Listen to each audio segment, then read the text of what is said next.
Halo semuanya, kali ini saya akan bahas terkait perhitungan PPh 21 tahun 2024 ya. Ini yang menggunakan tarif efektif rata-rata ya TR. Sebenarnya dengan menggunakan tarif efektif rata-rata untuk karyawan itu jadi lebih mudah ya untuk menghitungnya. Jadi jika karyawan merasa pajaknya terlalu besar dibandingkan tarif TER-nya ini ya mungkin bisa komplain ya karena sebenarnya cara perhitungan di 2024 itu lebih mudah. Begini contohnya, ini sebelah kiri saya ada PPh 21 tahun 2024. Ini yang sebelah kanannya ada 2023 ya. Ini untuk perbandingan aja. Kita mulai dari sini aja ya. Jadi kalau dari sini kita bisa ganti nih. Pertama ini status ya. Statusnya itu TK0, TK1 atau ini saya buat contohnya pakai TK0 ya. Selanjutnya ini dia punya NPWP atau enggak. Ya, ini NPWP jadi nanti ngaruh ya kalau nggak punya NPWP 20% lebih besar. Nah, jadi mungkin simpelnya pertama kalau pakai tarif efektif rata-rata itu kita hanya pertama menghitung hanya sampai penghasilan brutonya aja. Jadi kalau tahun lalu di sini kita hitung dulu nih penghasilan brutonya berapa di setahunkan, terus biaya jabatannya berapa, JHT-nya, JP-nya berapa.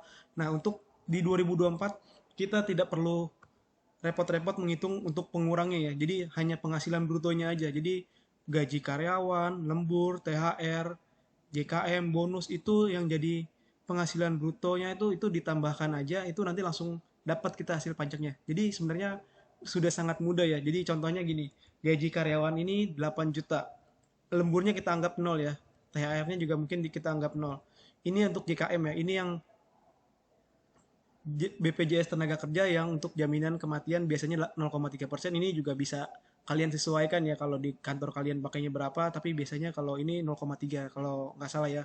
Untuk kematian 0,3% dan untuk JKK-nya ini 0,24 ya. Ini mungkin biasanya standar di kantor itu 0,24% ya. Tapi yang kalau resikonya sangat tinggi biasanya tarifnya tuh bisa 0,54. Nah, sedangkan ini BPJS Kesehatan ini biasanya dia yang ditanggung perusahaan itu biasanya 4% ya. Jadi total BPJS Kesehatan itu 5%, 4% ditanggung perusahaan, 1% ditanggung karyawan.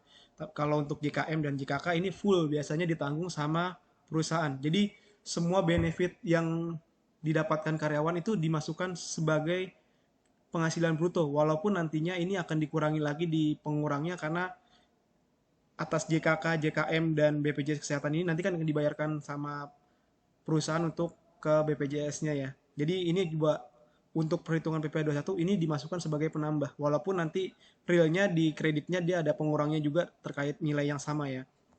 Jadi seperti ini. Jika gaji kalian 8 juta dengan ada JKK-nya 19.200, JKM-nya 24.000, ini BPJS Kesehatannya 320.000, penghasilan bruto kalian 8.363.200. Ini sebenarnya udah kunci nih. Kalian cuma perlu tahu penghasilan bruto kalian berapa nih. Kalau sekarang kan penghasilan brutonya 8,36 ya. Nah, ini kalian bisa langsung tahu pajaknya berapa. Dari 8,3 ini kita perlu lihat dulu pertama kategori ya. Nih, kategori. Kalau TK0 ini masuk kategorinya A. Nah, ini ada database data tabelnya nih. Berarti kalau tadi dia TK0 dengan penghasilan 8,3 ini berapa tarif rate-nya? Nah, ini kita udah tahu ya. TK0 itu masuk kategori A. Nah, kita lihat di sini. 8,3 itu masuk di sini. Nih, yang nomor 7 ya. A nomor 7 dengan rate-nya 1,5%. Jadi kalian tinggal kali aja nih. 1,5% dikalikan dengan penghasilan bruto. Hasilnya 125.448.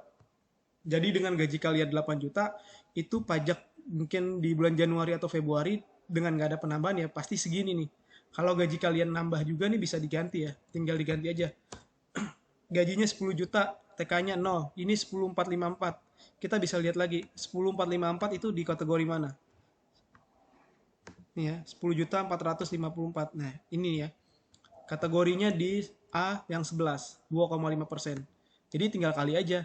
10, ini dikalikan ini. Dengan sesimpel itu sih untuk perhitungan PPh 21 tarif efektif rata-rata untuk tahun 2024 ya. Jadi kalian nggak perlu pusing yang lain-lain, tinggal lihat aja penghasilan brutonya berapa. Nah, itu bakalan jadi teksnya kenanya yang kategori A dan tarifnya berapa.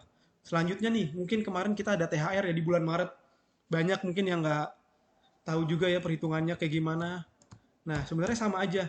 Kalau ada THR, kalian tinggal tambahkan aja. Jadi penghasilan brutonya tuh tadinya 8.363, karena ada THR 8 juta jadi 16 juta.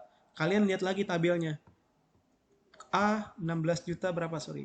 16 juta 363. Kalian lihat sini. 16 juta 300. Nah, ini di kolom ini. Jadi 7 ya, 7% tarifnya. Tinggal kalikan aja. 7% kali ini. Nah, ini tarifnya jadi teksnya 1,1 ya. Dan berikutnya juga sama, untuk April dan November, lihat gaji brutonya.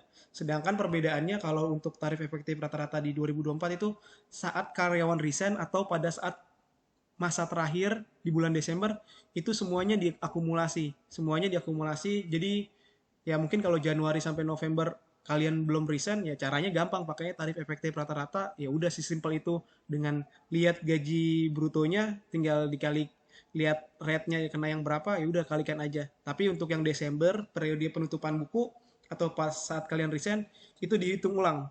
Jadi gaji kalian berapa selama 1 tahun, ini contohnya 8 juta dikali 12. Selanjutnya ada THR-nya. Nah, ini dihitung seperti biasa, diakumulasi setahunnya berapa. Ini baru nih, kalau yang sebenarnya hitungannya di 2024 itu sama aja kayak 2023, cuman di 2024 itu per bulannya kita dikasih perhitungan dengan simple, pakai tarif efektif. Tapi pas endingnya itu sama aja perhitungannya kayak tahun lalu ya. Jadi dihitung dulu semuanya, dikalkulasi, terus dikurangi biaya jabatan, terus dikurangi JHT. Ya, ini JHT yang kita dipotong sama perusahaan, tapi ini nanti dibayarkan oleh perusahaan ya. Jadi kalau JHT itu 5%, 3,7 dari perusahaan, 2%-nya biasanya kita yang tanggung, dipotong dari gaji. Untuk JP-nya tadi ya, jaminan pensiun juga ada 2% dari perusahaan, 1% dari karyawan. Mungkin nanti kalau ada tapera, saya nggak tahu ya apa tapera masuk ke dalam sini atau enggak ya. Kalau yang sekarang cuma jaminan pensiun ya, 1% di kita yang tanggung, 2% dari perusahaan. Selanjutnya kita dapat penghasilan netonya 100 juta. Kita lihat lagi PTKP-nya tuh. Kalau TK0 yang sudah diketahui ya, TK0 di sini ada listnya. TK0 54 juta, anak 1 ditambah 4,5 juta. Nah, selanjutnya kayak gitu ya. Ini listnya. Jadi saat kita TK0 berarti pengurang kita PTKP-nya 54 juta.